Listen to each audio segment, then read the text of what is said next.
যেহেতু এখন গরমটা অনেক বেশি, যার জন্য ইদানিং কিন্তু বেশ কিছুদিন ধরে যদি 7-10 দিন ধরে যদি বলি, আউটডোর রোগীর সংখ্যা কিন্তু অনেক বেশি। সাধারণত ইনডোর রোগী ভর্তি থাকছে, বেশিরভাগই ঠান্ডা কাশি নিয়ে আসছে, শ্বাসকষ্ট যাদের আগে থেকে অ্যাজমা ছিল, সিওপিডি, তাদের আরও বেড়ে যাচ্ছে। কারণ এই গরমে কী হচ্ছে, ঠান্ডাটা লেগে যাচ্ছে। যারা ঘেমে যাচ্ছে, ঘামটা কিন্তু সাথে সাথে মুছে ফেলতে হয়। ঘামটা বসেই কিন্তু বাচ্চাদের, বয়স্কদের বেশি ঝুঁকিতে থাকে, তাদের ক্ষেত্রে কিন্তু নিউমোনিয়াটা বেশি হচ্ছে। এবং সবারই ঘরে ঘরে জ্বর, ঠান্ডা কাশি হচ্ছে। সেক্ষেত্রে সবার খেয়াল রাখতে হবে, এই গরমে ঘামটা একদম বসে যেতে দেওয়া যাবে না। সাথে প্রচুর পরিমাণে পানি খেতে হবে, কারণ পানি কিন্তু তাপমাত্রাটাকে নিয়ন্ত্রণ করে, বডির তাপমাত্রাকে। সেই জন্য প্রচুর পরিমাণ বিশুদ্ধ খাওয়ার পানি 12 থেকে 14 গ্লাস খেতে হবে।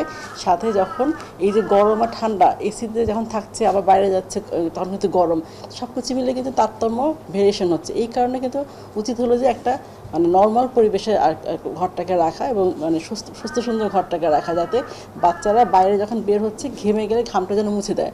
আর সবচেয়ে ভালো এই গরমের মধ্যে দিনের বেলা একদিনই বাচ্চাকে বাইরে বের না করা, যতটুকু পারে ঘরের মধ্যে রাখা। সকালে বা রাত্রের দিকে সে বের হলো খেলাধুলার জন্য, কিন্তু দিনের বেলায় ঘর থেকে বের হবে না। বের হতে হলে তাকে অবশ্যই মানে সাথে টুপি বা সানগ্লাস অথবা পানি, এগুলো ছাতা নিয়ে যেতে হবে সাথে করে। বাইরে যারা দীর্ঘক্ষণ কাজ করছে, হিট স্ট্রোক থেকে মানে প্রতিরোধ করতে গেলে সবার আগে দরকার এই যে এক নাগারে বেশিক্ষণ গরমে কাজ করা যাবে না। এই দিনের বেলা যখন গরমটা বেশি থাকে, তখন এই সময়টা কিছুক্ষণ কাজ করার পরে গাছের নিচে ছায়ার তলে বিশ্রাম, যারা রিক্সা চালক, দিনমজুর, যারা বাইরে কাজ করছেন বেশি, তাদের ক্ষেত্রে ছায়ার তলে বিশ্রাম নিতে হবে।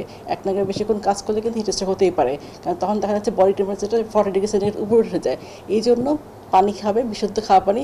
বাইরের খোলা খাবারটা, বাসি খাবারটা একদমই খাওয়া যাবে না, এবং বিশুদ্ধ পানি ছাড়া অনিরাপদ পানিটা একদম পান করা যাবে না।